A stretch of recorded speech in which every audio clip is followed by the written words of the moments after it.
are completely committed to one dimension of our intelligence which we call as the intellect, which is just the thought process. Thought can only happen with the data that you have gathered through five senses, which is very limited, one thing. Another thing is, the nature of data that the senses gather are only useful for survival process. The very nature of how you see things, how you hear, smell and taste and touch life is only relevant for survival process. If you wanting to know the life itself, then these instruments of perception are no good. Even what is light and darkness is a debate between you and another creature which sees darkness as light, isn't it? If you sit with an owl and start an argument as to which is light and which is darkness, it's an endless argument, but who do you think is right? Hello? If you're saying both, you're either in the diplomatic corps or you have a successful marriage. Some have both. You have learned to say both, but which is the truth? What I see is the truth or what the owl sees is the truth? That's not the point, it is just that nature has opened up our sense perception as it is necessary for our survival. Accordingly, it has opened up sense perceptions for different creatures as it is necessary for their survival. But if survival is all you're seeking, this is good enough, the five senses. But once you have come as a human being, somehow survival is not good enough. If your stomach is empty, there's only one issue about food. But once the stomach becomes full, you have 100 issues going on. So the nature of the human being is such, no matter what you do, you want to be something more than what you are right now. And if that something more happens, something more, it's an endless pursuit. So somewhere, a human being is seeking a limitless expansion, but trying to do it with physical means. The very nature of physicality is a defined boundary. If there is no defined boundary, there is no possibility of physical happening in the universe. But now, a human being is longing for the boundless, that too in installments and through physical means. Through the boundary, you're trying to become boundless. The desire is fantastic, the method is hopeless. Because the moment you identify yourself with something, your intellect's work is just to protect that identity. If you… whatever the identities of nation or family or gender or race, religion, whatever, the moment you identify yourself with something, your intellect will only function around that to protect that. So, it is a certain type of prejudice the moment you're identified. So the only thing I did with my life is, I never identified myself with anything, and life just exploded within me in ways that thought seems so puny that I do not indulge in thought most of the time.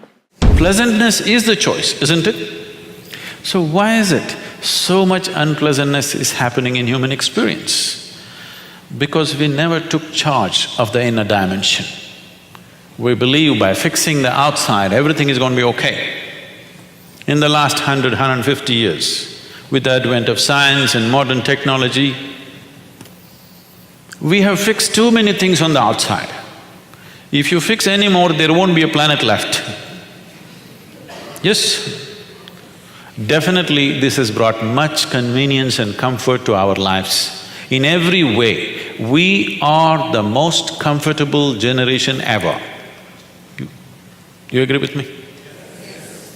I know you have series of complaints about how things are not okay, but we are the most comfortable generation ever before on this planet, isn't it so? But we cannot say we are the most joyful generation on the planet, we are the most loving generation on the planet, we are the most blissed out generation on the planet, definitely not. We are complaining like crazy about everything, like never before. This is because we fixed the outside.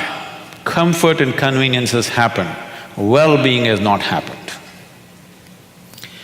If your interiority was handled by you consciously, you would definitely keep this in a blissful state.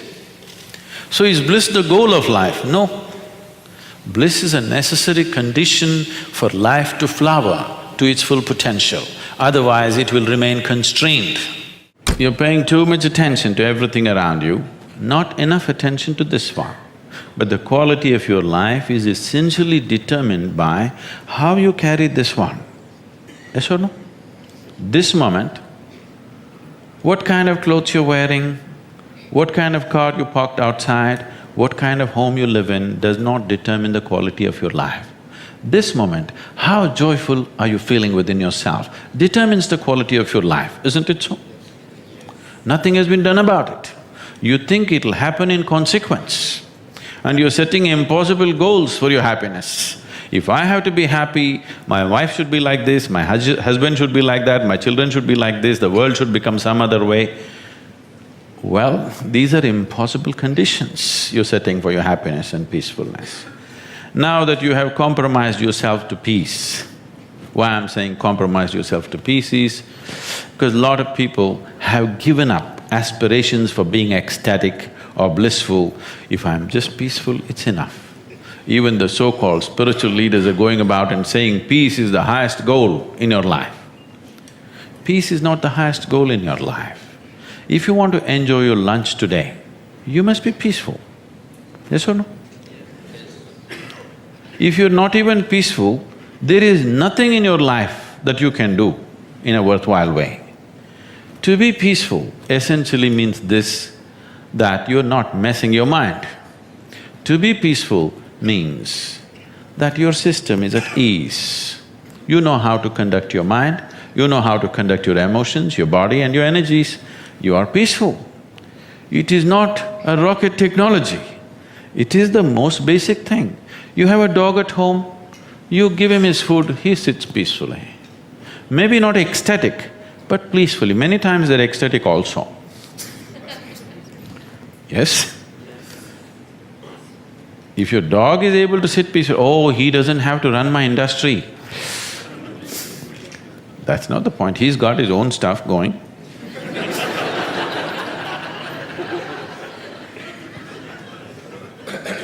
See, it has nothing to do with the external activity that you're doing. It's got something to do with the internal systems as to how they're functioning. Essentially, it means neither your body, nor your mind, nor your chemistry, nor your emotions, nor your energy are taking instructions from you. They're doing their own thing. Once your machine is not in your control, being peaceful is impossible. I'll tell you, you get into your car and now you go there and you want to turn this way, you do this to the steering, it goes this way. Can you peacefully drive this car? Can you? No. Anxiety is natural, isn't it? This is what has happened to your vehicle. It's out of control. You've never done anything to find out where the steering wheel is, first of all. This is not that simple as a car, this is a super computer. Now the problem is most people have not even bothered to find the keyboard. They think if they do this, somehow it'll work. When you're given such a highly sophisticated machine, if you do not conduct it properly, it will cause many problems to you.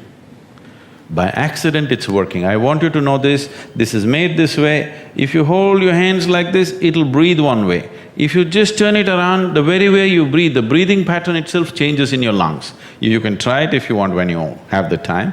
This way, this way. I'm saying everything that you do, fundamental changes are happening in this machine because it's such a sophisticated machine. It's more than a touch screen, if you just wish it, it will happen. When you have such a sensitive and sophisticated machine and you are operating like a blacksmith, then being peaceful seems to be difficult.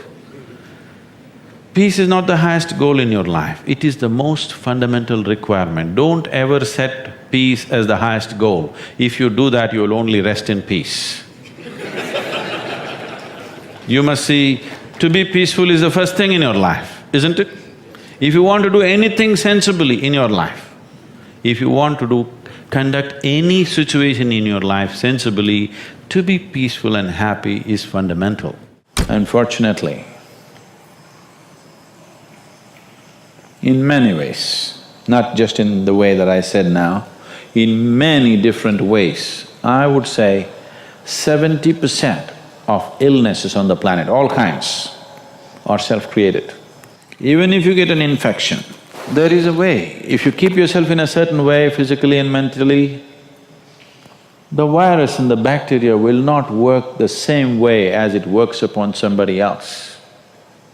If you set yourself like this, no matter what's happening, anyway, I have to go and do this, this and this. There's no break from that. The last 29 years, I have not been able to cancel one program because I'm running temperature, I got a cold, I got this, I got that. It doesn't matter what's happening, what you have to do, you anyway have to do. You can't turn back on that. Either out of your commitment or you have a boss like that. One way or the other, if it happens, then you will see, you will not at all fall sick so often. Because if you have temperature, you still have to go. If it's summer, you still go, right? Now, a lot of people don't go. It's a little hot outside, they don't go and work. Little cold outside, they don't go and work. A little raining, they won't go and work. A snowflake, they will not go and work. This is just weather. So for every change in weather, if you have the comfort of covering yourself in a blanket and lying down, once you create that, your body will learn to fall sick as often as possible. If you just keep it this way, it doesn't matter what it is, anyway I have to go and do what I have to do, you will see your body will just bounce back as quickly as possible, even if it gets the worst kind of infections. So you just have to set the necessary conditions for health, necessary incentives for health, both for yourself and your children if you have them. Do not set incentives for sickness.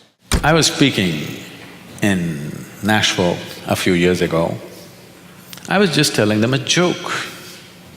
In the joke, I referred to God as Him. Immediately a few ladies stood up, said, "Do you believe God is a man?" Whoa, whoa, whoa. I know where it's going. I was only telling you a joke. It doesn't matter, you said Him. Do you believe God is a man? I said, I was only telling you a joke. It doesn't matter. So now there is an argument going around in certain parts of America. Is God a man or a woman? In India, we have no such problems. We have a man god, we have a woman god, we have a cow god, we have an elephant god, we have a monkey, we have a snake, we have flying ones, crawling ones, creeping ones, every kind. Because it's a very wise culture, we foresaw all the future problems that may arise. Who knows?